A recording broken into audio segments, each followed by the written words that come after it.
Hey there guys, it's MadGamesGX here, and we are going to be going over how the new time rules affect Branded Despia, Branded Dracotal, all the branded variants for the most part, because the new time rules are in effect, and basically there are no more ties. Games are now 50 minutes long, and if there are no confirmed winners, so no two wins, you will get a double loss between you and your opponent. So now fast playing is going to be incentivized. So what does this mean for Branded? I think overall these rules are actually pretty healthy for the game because this disincentivizes cheating, so there's no more intentional drawing, which a lot of people used to do to basically guarantee their top and just not even play out their game. And that made it so a lot of X2s and even X3s at bigger tournaments couldn't get into top cut.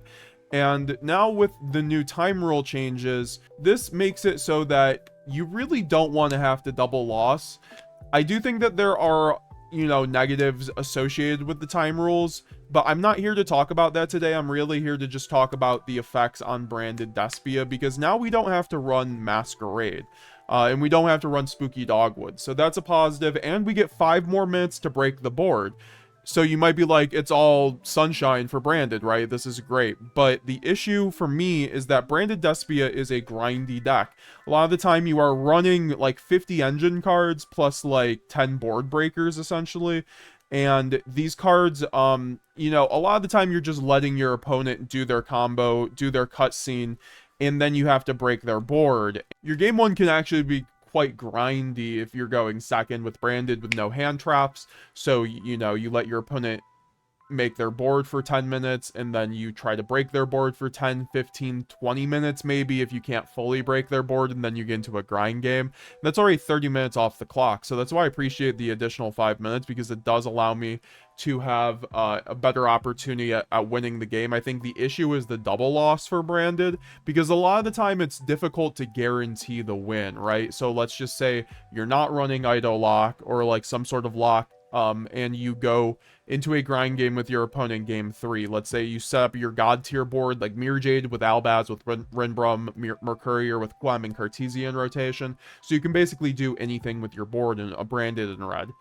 That board is very good and most likely not going to be broken. However, I think a lot of the time that can actually be stopped with the proper hand traps. Like I had that exact board against a VS K9 player actually, plus a Branded Retribution last week, and I ended up going into a 30-minute grind game where I would have won the game, but we went to time and he Borger burned me, so we tied. So I think the extra 5 minutes actually would have solved that game in particular. However, that scenario could still happen, and I do think that, the double, it depends if your opponent going to scoop or not. I think that's a lot of what people are going to are really going to have to wait on these time rules to see how they play out, because in theory these time rules are actually quite good for incentivizing people not to go to time. It makes people play faster because now you won't have to, or now you'll get heavily punished for not making a play, right? It's kind of like Master Duel in that respect. So it kind of makes sense to me that TCG modernized this, because a lot of people would just slow play and you had to guarantee way to tie in time before.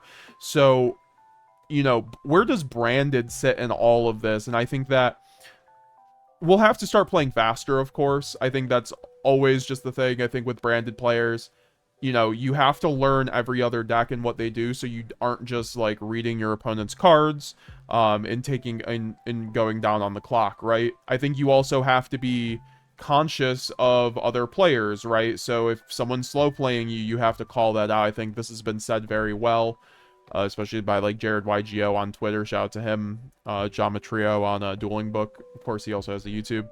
But, you just have to call out slow playing, and I think that's going to be on players. I don't love that it's on players, though. That does put the onus on players.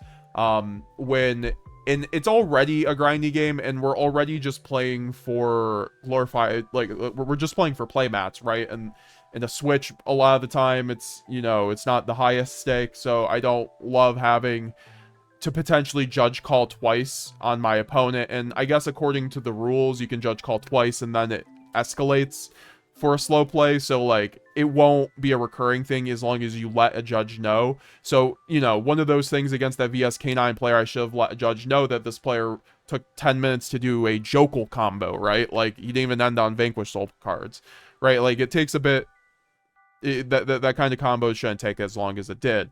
However, so that's just the situation that we're in as branded players, and we just have to think about the stuff we have to do. We have to just get faster. I think also, if you're an English player, run English cards. I know this sounds very simple, but I used to run a foreign branded Lost, and I used to get hella judge calls on the foreign branded Lost because I just didn't have a translation right in front of me, right? And they just had to see what it did, and I think it just led to more judge calls. Now, I don't know if it directly did, so I have an English branded loss. It's Europrint at least, but it's like one of those things that might help you on the edges. And then also, going forward, we might have to consider running more hand traps, because why I think these changes are largely fine for most decks is that most decks can run 15 to 20 hand traps in the modern day. I think these rules just really hurt decks that can't run 15 hand traps, so it ends up being a lot of older decks.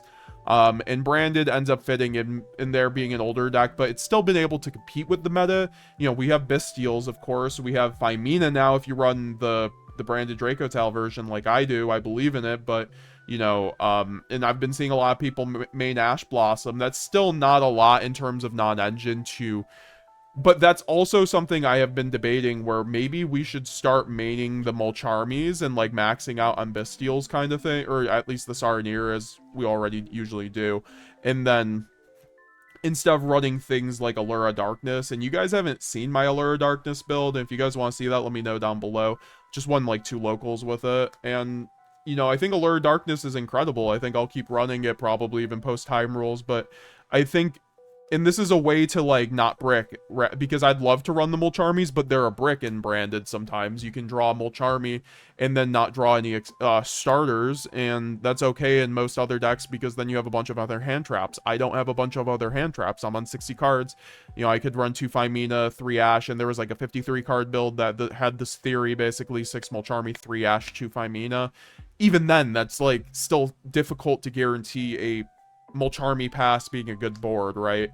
And I don't want that to ever really be the plan, so I've been maining Allure over that for consistency, because if I see an Allure and draw a board breaker, I win the game into most end boards. But now we have to just consider, is it worth it to even break the board, right? Because a lot of the time you can get into these grind games with your opponent and you can break their board, but you can't OTK them, so you set up a board of interruptions, and then your opponent plays through those interruptions, but then they can't kill you, and you can get, like, that has happened a lot of the time. And that's why I also want to talk about Ido at some point, but we'll get to that. So I think that when that is the case, if you think that you're going to get into a game where you can't quite guarantee you will be the winner, I think you should always be playing a game that you will be the winner in. Obviously, it's good to play out grind games. I love playing out grind games, but at regional, sometimes you might have to tactically concede if you just cannot guarantee that, if you have a hand of all engine, right, going second, your top deck might be super poly, and that's, I think, something to definitely wait for, right? Because, like I said, all you need is one piece of non-engine plus engine with a Branded deck right now, and you break most of the meta end boards, but, I think that you would be able to...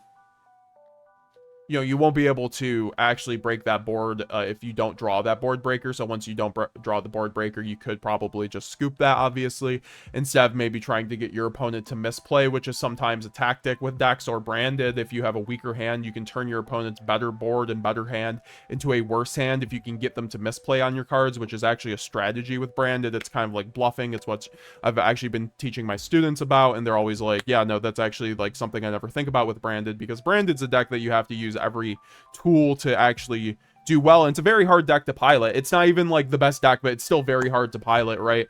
But when you do pilot optimally, I think it can tango with the meta decks. You aren't going to win a YCS with it because of variance, but you can definitely get there, and, with the YCS changes, that changes a whole lot with Branded. I think we'll see a lot. There won't... I don't know. It's a whole nother situation, but I do think the time rules just require us to get faster, to maybe deck build slightly differently, run more hand traps. I'm not saying running Imperm or Nib.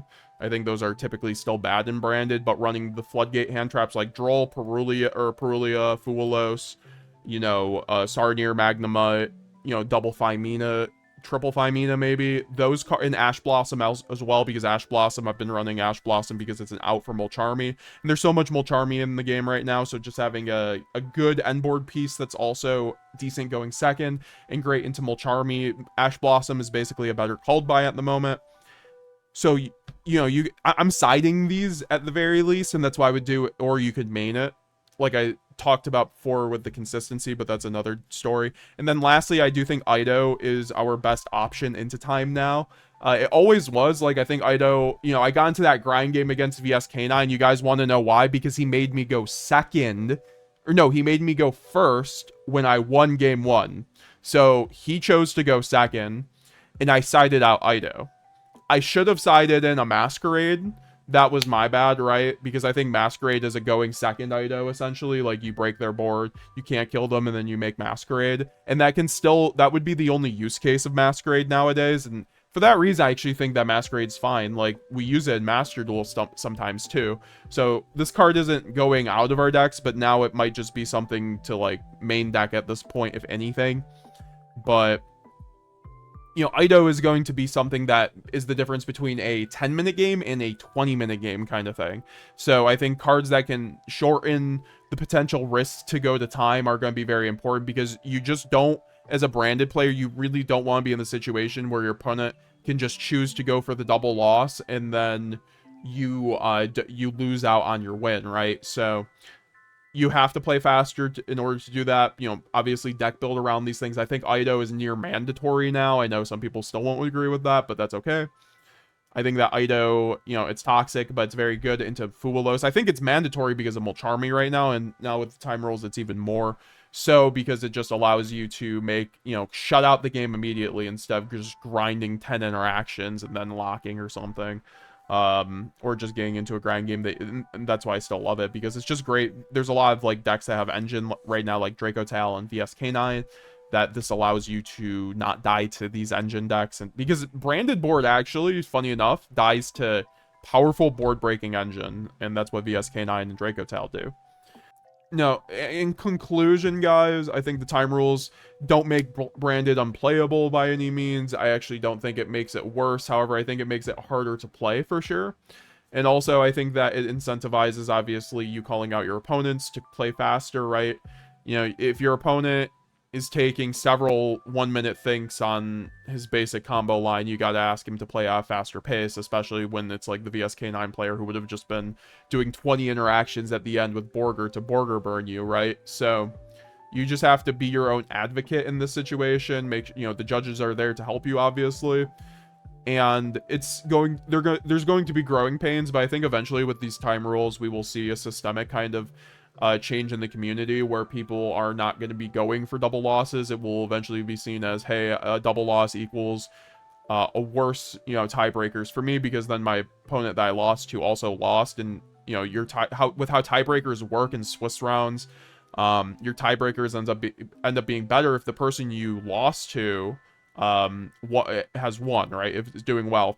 If the only person I lost to in Swiss is someone who's 9-0, my tiebreakers are the best tiebreakers in the game. So that's why double lossing is also not incentivized. So, but I just want to say this as like a branded player, right? I think that a lot of people have been dooming about these time rules when they don't even play a deck that lose to the, like, I think 90% of decks are literally fine into these time rules. I think it's just decks like branded that don't run more than 6 hand traps more or less, that really get hurt. I think VSK9 gets hurt by this, but the deck's just still so overtuned, it doesn't matter. I just don't want to seem like I'm complaining. I want to give you guys solutions to doing this. So yeah, guys, let me know what you guys want to see next. I'm taking it a little slow with videos right now because the ban list isn't out. I'm gonna take it fast with videos once the ban list gets out.